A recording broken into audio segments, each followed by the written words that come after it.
जय हिंद दोस्तों।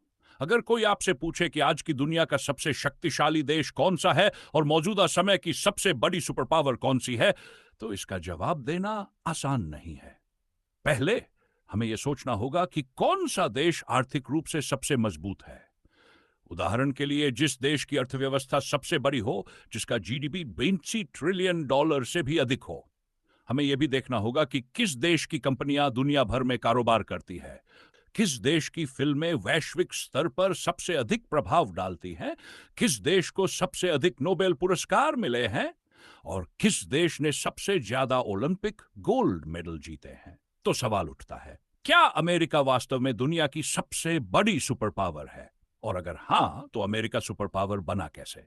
इस विषय पर विस्तार से चर्चा करना बहुत लंबा हो सकता है, लेकिन हम इसे संक्षेप में समझने की कोशिश करेंगे। अगर हम प्राचीन अर्थव्यवस्थाओं को देखें, तो हमें भारत और चीन का दबदबा नजर आता है।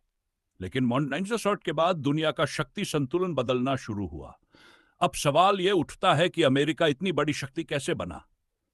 1492 में इटालियन खोजी क्रिस्टोफर कोलंबस ने कैरिबियन द्वीप समूह की खोज की, जिससे यूरोपीय शक्तियों का अमेरिका में प्रवेश हुआ। इसके बाद स्पेन, पुर्तगाल, ब्रिटेन और फ्रांस जैसी यूरोपीय ताकतों ने अमेरिका में उपनिवेश बसाने शुरू किए।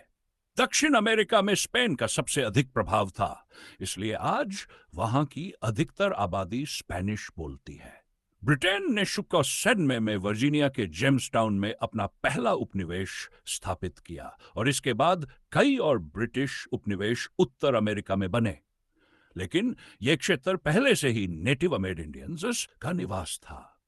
यूरोपीय लोगों के आगमन के साथ ही स्मॉल पॉक्स और इन्फ्लुएंजा जैसी बीमारियां आईं, जिससे बड़ी संख्या में नेटिव अमेरिकन जनजातियां समाप्त हो गईं। 4 जुलाई 1946 को अमेरिकी क्रांति के बाद अमेरिका ने स्वतंत्रता की घोषणा की और यूनाइटेड स्टेट्स ऑफ अमेरिका का गठन हुआ। इसके बाद अमेरिका ने तेजी से आर्थिक और औद्योगिक विकास किया। अमेरिका ने कुछ महत्वपूर्ण नीतियां अपनाई, जिसने इसे ताकतवर बनाया। उस समय ब्रिटेन, फ्रांस और स्पेन कई देशों पर उपनिवेशी शासन कर रहे थे और भारत भी ब्रिटिश शासन के अधीन था। लेकिन अमेरिका ने एक स्वतंत्र लोकतांत्रिक के रूप में अपने नागरिकों को स्वतंत्रता, मतदान का अधिकार और समानता दी। इन सब कारणों से अमेरिका दुनिया में एक नई महाशक्ति बनकर उभरा। किंतु पूरे विश्व में यह चर्चा शुरू हो गई थी कि अन्य देश अमेरिका की तरह गणतांत्रिक बनेंगे या ब्रिटिश शासन प्रणाली अपनाएंगे। अमेरिका एक गणतांत्रिक राष्ट्र के रूप में विकसित हुआ, जहां नागरिक अधिकार, स्वतंत्रता और उन्नत जीवन स्तर थे, जबकि बाकी दुनिया अभी भी उपनिवेशवाद और केंद्रीकृत शासन के प्रभाव में थी। अमेरिका ने धीरे धीरे अपने क्षेत्र का विस्तार किया। 1945 में टेक्सास अमेरिका में शामिल हुआ। फिर मेक्सिको से कुछ और क्षेत्र जोड़े गए। इसके बाद अमेरिका का संघ और मजबूत हुआ और धीरे धीरे एक शक्तिशाली राष्ट्र के रूप में उभरा। यूनाइटेड स्टेट्स ऑफ अमेरिका का विस्तार जारी रहा और 1900 तक यह एक बड़ा देश बन चुका था। अमेरिका केवल अपने विशाल आकार या बड़ी अर्थव्यवस्था की वजह से शक्तिशाली नहीं बना। 1867 में अमेरिका ने रूस से $7.2 मिलियन में अलास्का खरीदा, जो बाद में उसकी रणनीतिक और आर्थिक ताकत का अहम हिस्सा बन गया। हवाई भी बाद में अमेरिका का एक राज्य बना और कुछ अन्य क्षेत्रों को उसने अपने नियंत्रण में लिया। हालांकि अमेरिका हमेशा नागरिक अधिकारों की बात करता था, लेकिन कई मामलों में उसने उपनिवेशवाद की नीति भी अपनाई। 1908 में अमेरिका ने स्पेन से $20 मिलियन में फिलीपींस को खरीदा, जो बाद में 1946 में एक स्वतंत्र राष्ट्र बना।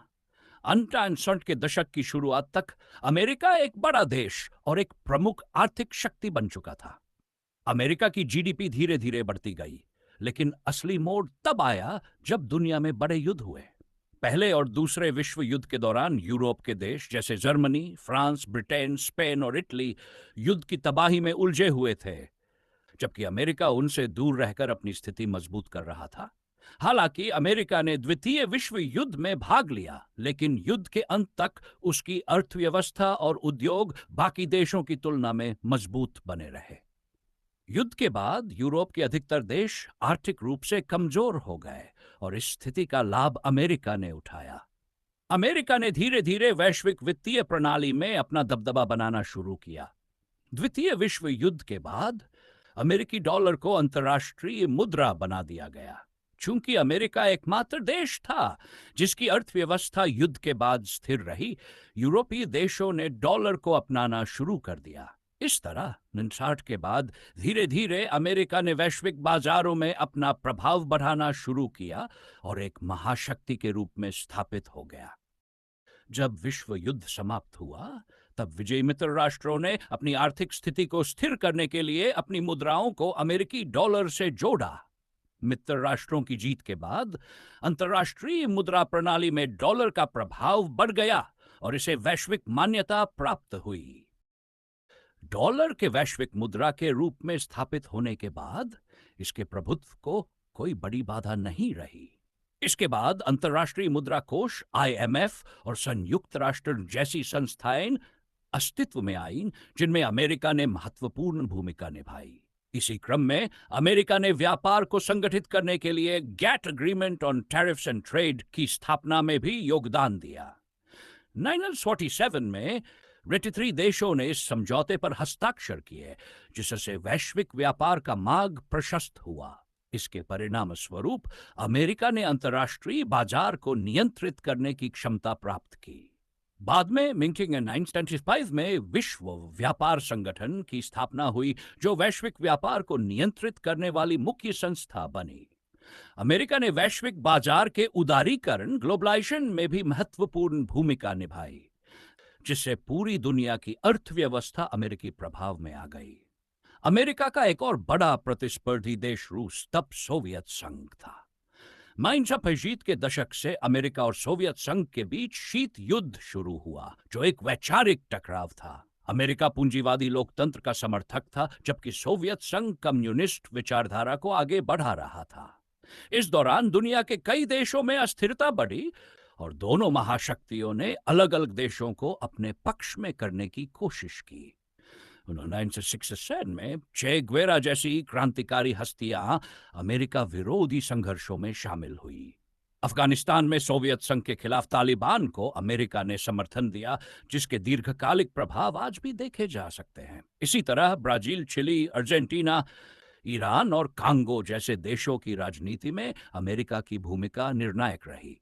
शीत युद्ध के दौरान अमेरिका की सैन्य शक्ति भी दुनिया भर में फैलने लगी। 1949 में अमेरिका ने नॉर्थ अटलांटिक ट्रीटी ऑर्गेनाइजेशन का गठन किया, जिसमें यूरोपीय देशों को जोड़ा गया। इसका उद्देश्य यूरोप को सोवियत प्रभाव से बचाना था। धीरे धीरे दुनिया दो गुटों में बंट गई। कुछ देश अमेरिका के समर्थन में थे, जबकि कुछ सोवियत संघ के साथ। लेकिन 1990 में सोवियत संघ के विघटन के बाद अमेरिका दुनिया की अकेली महाशक्ति बनकर उभरा। अमेरिका की सफलता में उसकी आकर्षक नीतियों का भी योगदान रहा। उसने दुनिया भर से प्रतिभाशाली लोगों को आकर्षित किया, जिससे उसकी वैज्ञानिक, तकनीकी और नवाचार की क्षमता बढ़ी। भारतीय मूल के कई लोग, जैसे कल्पना चावला, सुनीता विलियम्स, सत्य नडेला और सुंदर पिचाई, अमेरिका में सफलता की ऊंचाइयों तक पहुंचे। इसके अलावा जर्मनी के महान वैज्ञानिक अल्बर्ट आइंस्टीन भी अमेरिका में आकर बसे। अमेरिका की नीति दिशा से नवाचार और प्रतिभा को बढ़ावा देने की रही है, जिससे उसने वैश्विक तकनीकी और वैज्ञानिक विकास में अपनी श्रेष्ठ। अमेरिका केवल एक सफल देश नहीं है, बल्कि उसकी नीतियां और संस्कृति ऐसी है जो प्रतिभाओं को प्रोत्साहित करती है और नवाचार को बढ़ावा देती है।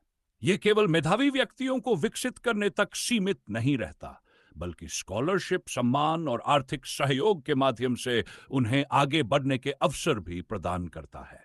अमेरिका की शिक्षा प्रणाली, वैज्ञानिक अनुसंधान और नवाचार की संस्कृति इसे वैश्विक नेतृत्व की ओर ले जाती है। हम अमेरिका के उत्थान से एक महत्वपूर्ण सबक सीख सकते हैं कि यदि कोई देश आगे बढ़ना चाहता है तो उसे मेधावी व्यक्तियों को प्राथमिकता देनी होगी और नवाचार को समर्थन देना होगा। केवल पारंपरिक शिक्षा प्रणाली पर्याप्त नहीं है, बल्कि उसे नवाचार और व्यावहारिक ज्ञान के साथ जोड़ा जाना चाहिए। जो देश उन्नति करना चाहते हैं, उन्हें यह समझना होगा कि वैज्ञानिक अनुसंधान और तकनीकी विकास केवल आयात करने या खरीदने की चीजें नहीं है, बल्कि उन्हें स्वयं विकसित करना होगा। यदि हम केवल अन्य देशों की तकनीक खरीदते रहेंगे तो कभी भी अग्रणी नहीं बन पाएंगे।